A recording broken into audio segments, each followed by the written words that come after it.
கும்பராசி நேயர்களுக்கு இந்த தமிழ் புத்தாண்டு எப்படி இருக்கு? அதுல முதல் கேள்வி, நிறைய கும்பராசி நேயர்கள் வந்து பண விரயம் ஆயிருக்கு அப்படின்னு நிறைய நமக்கு வந்து கமெண்ட்ஸ்ல போடுறாங்க. சோ எதனால இந்த பண விரயம் அவங்களுக்கு ஆச்சு? இப்ப அந்த பண விரயத்துல இருந்து அவங்க தப்பிச்சு வெளியில வரதுக்கு வாய்ப்பு பட் இத்தனை பர்சன்டேஜ் வருது. இந்த மாதிரி சின்ன சின்ன தவறுகள் நடந்து இந்த ஃபேமிலி கிட்ட சொல்ல முடியாம தவிச்ச ராசி கும்பராசி. அப்ப அந்த நிலைமை மாறி இனிதான் பொருளாதார ரீதியாக பழையன கழிதல் புகுதல் மாதிரி பழைய கஷ்டங்கள் விலகி மீண்டு வர வாய்ப்பு வந்திருக்கு. அந்த விரைய செலவை இனி ஒரு சிலருக்கு தான் மீட்டெடுக்க முடியும். அது ஜாதக ரீதியாக பார்த்து ஒரு சிலருக்கு அதை விடுங்க அப்படின்னு ஓப்பனாக சொல்லிடுறோம். ஏன்னா ஷேர் மார்க்கெட் போட்டது எங்கே போட்டிங்கன்னு யாருக்கு தெரியும்? கடலில் கரைச்ச பெருங்காயம் மாதிரி. அப்போ அதை விட்டுட்டு நம்ம அடுத்த பார்ப்போம். கிரிப்டோலையும் விட்டாங்க. இதுதான் இந்த ராசிக்கு நடந்தது. ஆனால் இப்போ உங்கள் ராசிக்கு 2ஆம் அதிபதி உச்சம் பெறார். 2ஆம் அதிபதி தான் பணம், செல்வம், குடும்பம் சம்பந்தப்பட்ட அதிபதி உச்சம் பெறும் காலகட்டத்தில் பண வருவாய் அதிகம் உண்டு. ஃபர்ஸ்ட் இந்த ராசிக்கு பாப்புலாரிட்டி யோகம் வந்தாச்சு. உங்களுக்கு விரைய செலவு குறைக்கிறதே உங்களுக்கு லாபம். ஏன்னா இவங்க ராசிக்கு 12ஆம் அதிபதி 2ல் வந்திருக்கு. அப்போ வெளிமாநிலம் வெளிநாட்டு வருமானம் உண்டு.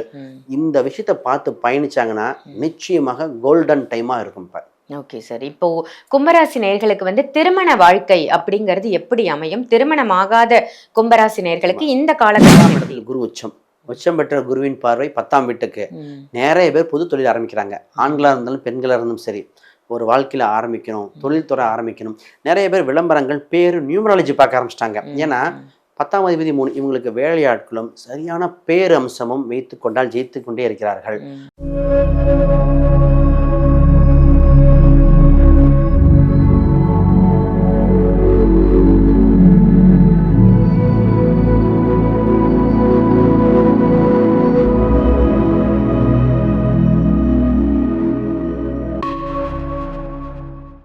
ஆன்மீக பரிகார நேயர்கள் அனைவருக்கும் அன்பான வணக்கங்கள். இன்னைக்கு நம்ம யாரை சந்திக்க வந்திருக்கோம் அப்படின்னு பாத்தீங்கன்னா, அஸ்ட்ராலஜர், நியூமராலஜிஸ்ட் அப்படின்னு சொல்லலாம். அதே மாதிரி சோழி பிரசன்னம் பார்க்கக்கூடியவர். இந்த காலகட்டத்தில் சோழி பிரசன்னம் பார்க்கறதுன்றது ரொம்ப கம்மியாக தான் இருக்கு. நம்ம தமிழ்நாட்டில் சோழி பிரசன்னம் பார்க்கக்கூடியவர் வேற யாருமே இல்லை, நம்மளுடைய ஸ்ரீ சுபம் விஜயகுமார் சாரை தான் சந்திக்க வந்திருக்கோம். இன்னைக்கு ரொம்ப அருமையான விஷயத்தை பத்தி தெரிஞ்சுக்க போறோம். வணக்கம் சார். வணக்கம் மேடம். தமிழ் புத்தாண்டு பலாபலன்கள் வந்து ரொம்ப அழகா பார்த்துட்டு இருக்கோம். இன்னைக்கு பார்க்க போறது வந்து கும்பராசி. கும்பராசி நேயர்களுக்கு இந்த தமிழ் புத்தாண்டு எப்படி இருக்கு? அதுல முதல் கேள்வி, நிறைய கும்பராசி நேயர்கள் வந்து பண விரயம் ஆயிருக்கு அப்படின்னு நிறைய நமக்கு வந்து கமெண்ட்ஸ்ல போடுறாங்க. சோ எதனால இந்த பண விரயம் அவங்களுக்கு ஆச்சு? இப்ப அந்த பண விரயத்துல இருந்து அவங்க தப்பிச்சு வெளியில வரதுக்கு வாய்ப்புகள் இருக்கா? நிச்சயமா நல்ல கேள்வியாக. ஏன்னா முதல்ல நம்ம இருக்கிற மைனஸை தெரிஞ்சு அதை ஒதுக்கிட்டோம்னா அடுத்த ஃபுல் ப்ளஸ்ஸை பார்த்துருவோம். ஏன்னா இவங்க ராசியில் இருந்த ராகு பகவான் 7ரை சனி வேற போயிட்டு ராகு பகவான்னா ஆசையை தூண்டி தவறு செய்த விஷயங்கள் நிறைய பேர். இதில் நிறைய பேர் பார்த்து ஷேர் மார்க்கெட்டில் விட்ட ராசி கும்பராசி. நிறைய பேர் ஷேர் மார்க்கெட்டில் டே ட்ரேடிங்கில் போனது. நிறைய பேர் வெளிநாட்டில் இருக்கிறவங்க என்ன பண்ணுறாங்க, இந்த லாட்ரி சீட்டு, இந்த துபாய் இங்கெல்லாம் கேட்டிருந்தாங்க, இது மாதிரி பண்ணது. ஒரு சிலர் பார்த்திங்கன்னா சரியாக கால்குலேட் பண்ணாமல் ரிஸ்க் எடுத்து பணத்தை கொடுத்துட்டு இந்த பட் இத்தனை பர்சன்டேஜ் வருது. இந்த மாதிரி சின்ன சின்ன தவறுகள் நடந்து இந்த ஃபேமிலி கிட்ட சொல்ல முடியாமல் தவிச்ச ராசி கும்பராசி. அப்போ அந்த நிலைமை மாறி இனிதான் பொருளாதார ரீதியாக பழையன கழிதல் புகுதல் மாதிரி பழைய கஷ்டங்கள் விலகி மீண்டு வர வாய்ப்பு வந்திருக்கு. அந்த விரைய செலவை இனி ஒரு சிலருக்கு தான் மீட்டெடுக்க முடியும். அது ஜாதக ரீதியாக பார்த்து ஒரு சிலருக்கு அதை விடுங்க அப்படின்னு ஓப்பனாக சொல்லிடுறோம். ஏன்னா ஷேர் மார்க்கெட் போட்டது எங்கே போட்டிங்கன்னு யாருக்கு தெரியும்? கடலில் கரைச்ச பெருங்காயம் மாதிரி. அப்போ அதை விட்டுட்டு நம்ம அடுத்த பார்ப்போம். கிரிப்டோலையும் விட்டாங்க. இதுதான் இந்த ராசிக்கு நடந்தது. ஆனால் இப்போ உங்கள் ராசிக்கு 2ஆம் அதிபதி உச்சம் பெறார். 2ஆம் அதிபதி தான் பணம், செல்வம், குடும்பம் சம்பந்தப்பட்ட அதிபதி உச்சம் பெறும் காலகட்டத்தில் பண வருவாய் அதிகம் உண்டு. ஃபர்ஸ்ட் இந்த ராசிக்கு பாப்புலாரிட்டி யோகம் வந்தாச்சு. பாப்புலாரிட்டினா சினிமா சம்மந்தப்பட்டது, சீரியல் சம்மந்தப்பட்டது, சோஷியல் மீடியா இன்ஃப்ளூயன்சராக இருக்கிறவங்க மிகப்பெரிய யோகம் வருது. ஒரு சில வெளிநாட்டு வாய்ப்புகளை கிடைக்கும். அந்த ஃபீல்டில் இருக்கிறவங்க ஒரு சில வேறு மாநிலமோ வேறு ஊரோ ட்ராவல் பண்ணக்கூடிய அம்சம் வருது. அப்போ அந்த மாதிரி போயிட்டு வர நேரமாக இருக்கிறவங்க நிறைய பேர் சிங்கிங்கில் கூட இருந்திருப்பாங்க. அப்போ அவங்கெல்லாம் இப்போ பாப்புலர் ஆகிற நேரமாக மிகப்பெரிய யோகம் உண்டு. அது மூலம் பணத்தை அதிகப்படுத்த வேண்டிய வாய்ப்பு. இவங்களுக்கு விரைய செலவு குறைக்கிறதே இவங்களுக்கு லாபம். ஏன்னா இவங்க ராசிக்கு 12ஆம் அதிபதி 2ல் வந்திருக்கு. அப்போ வெளிமாநிலம் வெளிநாட்டு வருமானம் உண்டு. இந்த விஷயத்தை பார்த்து பயணிச்சாங்கன்னா நிச்சயமாக கோல்டன் டைமாக இருக்கும். இப்போ ஓகே சார், இப்போ கும்பராசி நேயர்களுக்கு வந்து திருமண வாழ்க்கை அப்படிங்கிறது எப்படி அமையும்? திருமணமாகாத கும்பராசி நேயர்களுக்கு இந்த காலகட்டம் எப்படி இருக்கு? திருமணத்தை பற்றி சொல்ல வேண்டிய நிறைய பேர்த்துக்கு கும்பராசி கும்பலக்னத்துக்கு திருமணம் முடிகிற மாதிரி வந்து நின்னது இந்த ராசிக்கு தான். ஏன்னா 7ஆம் இடத்துல கேது, கெடுப்பான் கேது மாதிரி பல பேர்த்த சொந்த பந்தங்கள் திடீர்னு பிடிக்காம சொல்லிட்டாங்க. அந்த மாதிரி நடந்தது. இப்போ ஃபஸ்ட்டு இந்த ராகுக்கு இது பரிகாரம் ஒன்று சேஃப்டிக்கு பண்ணிக்கணும், சர்பசாந்தி பண்ணிக்கிட்டு. இப்போ என்னென்னா திருமண வாழ்க்கை சம்மந்தப்பட்டது குரு. இப்போ குரு பலன் ஆரம்பத்தில் இருக்குது. அப்போ குரு பயிற்சி நடந்து கடகத்தில் இருக்கும்போது குரு பலன் இல்லை. அப்பொழுது கொஞ்சம் பொறுமையாக வரனை பார்க்கணும். அதிசாரத்தில் குரு பகவான் 7ஆம் வீட்டுக்கு வரார். அப்போ அந்த அக்டோபர் மாதத்துக்கு மேலே ஒரு ஷார்ட் டேர்மாக இருக்கும். இந்த ராசிக்கு திருமண வரன் பலன்லாம் கொஞ்சம் குயிக்காக டக்குன்னு நடக்கிற மாதிரி இருக்கும். அப்போ வரன் பார்க்குறதெல்லாம் பார்த்து வச்சுட்டு திருமணத்தை பார்க்கணும். திருமணத்தை கொஞ்சம் சிம்பிளாக வைப்பது சேஃப். இது நம்ம ராசி அடிப்படையில் கொடுக்குறோம். ஏன்னா தோஷங்கள் ஏற்படுறது, யாரோ ஒருத்தர் 2ல் சனி வேற இருக்கும்போது ஏதோ ஒருத்தர் சொல்லி ஸ்டாப் பண்ண வச்சுருவாங்க. அப்போ கோயிலில் கல்யாணம் வைக்கிறது ஃபர்ஸ்ட் ஆப்ஷன். எந்த ஊரில் வைக்கணும்னு இருக்கு, ஆணூரா பெண்ணூரா, அது பார்த்து சூஸ் பண்ணி முகூர்த்த நேரத்தை கரெக்டாக போட்டால் நல்லாயிருக்கும். சரி, இதெல்லாம் போட்டால் வருமா அப்படின்னா நிச்சயமாக திருமண அமைப்பு உண்டு. திருமண அமைப்பு வருவதற்காக சுயம்பர பார்வதி மந்திரம் கேட்டு வந்தால் யோகம்.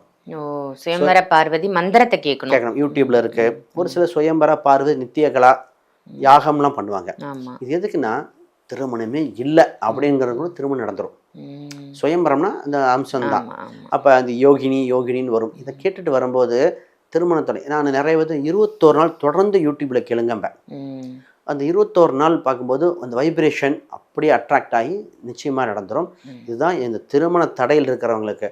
நிறைய பேர்த்துக்கு பார்த்தீங்கன்னா செகண்ட் ஹேண்ட் மேரேஜ். ஏன்னா ஒரு திருமண தடையை வாழ்க்கையை விட்டாங்க, 2வது மேரேஜ் பிடிக்க ரொம்ப கஷ்டமாயிருச்சு. இப்போ ஒரு சிலர்லாம் படிக்கலை, சேலரி கம்மியாக இருக்குது, அவங்களும் கேட்ட கேள்விகள் தான் எப்போங்க நடக்கும், அவங்களுக்கும் இதுதான் பதில். ஓகே சார், ரொம்ப அருமை. திருமணம் ஆகாத கும்பராசி நேயர்களுக்கு என்ன பரிகாரம் அப்படின்றதும் ரொம்ப அழகா சொன்னீங்க. படிக்கக்கூடிய கும்பராசி நேயர்களுக்கு அந்த பிள்ளைகளுக்கு படிப்பு எப்படி அமையும், எந்த துறையை அவங்க தேர்ந்தெடுக்கிறது? பொதுவாக படிப்பு ரீதியாக இந்த கும்பராசிக்கு எப்போதுமே 4ஆம் இடம் ரொம்ப முக்கியம். 4ஆம் இடம் சுக்கிரனாக வருது, அவரே 9ஆம் அதிபதியாக வரார்.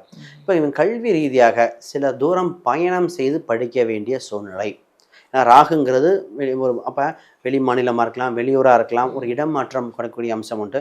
பொதுவாக கும்பராசிக்கு இதுதான் கம்ப்யூட்டர் ஒட்டி ஒரு கம்ப்யூட்டர் பேஸ் பண்ணி ஒரு லிங்கை கொண்டு வந்துருக்கணும். ஏன்னா இந்த ராசி ராகு அப்படின்னு ஒரு அம்சம் இருக்குது. இவங்க மல்டி ஸ்கில் உடையவங்க வேறு, நிறைய இதில் திங்க் பண்ணுவாங்க. அப்போ ஒன்று மீடியாவோ அந்த ஃபீல்டு செட் ஆகும், கம்ப்யூட்டர் சம்மந்தப்பட்ட எது எடுத்தாலும் செட் ஆகும். அது இவங்களுக்கு ஒரு மனசுக்குள்ள ஒரு சிஐடி எண்ணம் இருக்குது, ஒரு கிரியேட்டிவிட்டியாக திங்க் பண்ணுறது. அப்புறம் அந்த சாஃப்ட்வேர் டெஸ்டிங், சைபர் செக்யூரிட்டி, இந்த மாதிரிலாம் பார்க்கலாம். இவங்களுக்கு சதயம்ங்கிறது ஒரு மெடிசன் சம்மந்தப்பட்டது.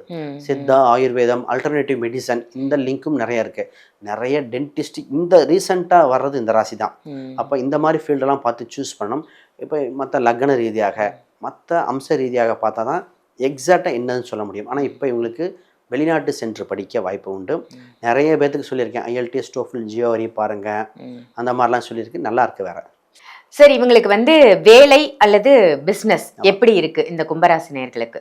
அதாவது வேலை மற்றும் பிஸ்னஸ்ல கோல்டன் டைமே இவங்களுக்கு இப்போ தான். 6ஆம் இடத்துல குரு உச்சம் பெற்ற குருவின் பார்வை 10ஆம் வீட்டுக்கு. நிறைய பேர் புது தொழில் ஆரம்பிக்கிறாங்க. ஆண்களாக இருந்தாலும் பெண்களாக இருந்தாலும் சரி, ஒரு வாழ்க்கையில் ஆரம்பிக்கணும், தொழில்துறை ஆரம்பிக்கணும். நிறைய பேர் விளம்பரங்கள், பேர், நியூமராலஜி பார்க்க ஆரம்பிச்சிட்டாங்க. ஏன்னா 10ஆம் அதிபதி 3 இவங்களுக்கு வேலையாட்களும் சரியான பேர் அம்சமும் வைத்து கொண்டால் ஜெயித்து கொண்டே இருக்கிறார்கள். அப்போ இவங்களுக்கு எப்பவுமே இந்த ஃபோன் கம்யூனிகேஷன் பர்ஃபெக்டாக இருக்கணும். நான் இந்த ராசிக்கு எப்பவுமே சொல்லுவேன், ஃபோன் நம்பர் மட்டும் ஒரு தொழிலுக்கு ஃபிக்ஸ் பண்ணிட்டீங்கன்னா அதை பார்த்து வேணும். ஃபோன் நம்பர் நியூமராலஜி இப்போ ரொம்ப பாப்புலர் ஆகிட்டு இருக்குது. நிறைய பேர் கான்டாக்ட் அதுதான் நம்ம சேனலே பார்த்தோம். ஏன்னா அது எண்ணும் எழுத்தும் கண்ணனத்தகும் சொல்கிற மாதிரி அந்த எண்களோட கூட்டு அம்சம் எல்லாமே கரெக்டாக இப்போ பிஸ்னஸில் புது பிஸ்னஸ் ஆரம்பிக்க போகிறாங்க. இவங்களுக்கு புது வாய்ப்புகள் வருது. சோஷியல் மீடியா இன்ஃப்ளூயன்சர் மூலம் பிஸ்னஸை டெவலப் பண்ணலாம். இப்போ இந்த வேலைக்கு போகிறவங்க என்னென்னா ஒரு வேலையை விட்டுட்டு இன்னொரு வேலைக்கு போகக்கூடாது. ஏன்னா 6 சந்திரன் குரு 6 கெட்டா இருக்கு. இது பேர் சகட யோகம்போம். ஒரு வேலை இருந்துகிட்டே இன்னொரு வேலைக்கு மாறணும், விட்டுட்டு மாறினா கேப் விழுந்துடும். அப்ப இந்த ஒரு பாயிண்ட் தான். ஆனா பெஸ்ட் டைமுங்க உங்களுக்கு. சூப்பர் சார், ரொம்ப அழகா சொன்னீங்க. இன்னைக்கு கும்பராசி நேயர்களுக்கு அவங்களுடைய இந்த தமிழ் புத்தாண்டு பலாபலன் எப்படி இருக்குன்னு அற்புதமான தகவல் சார். நன்றி.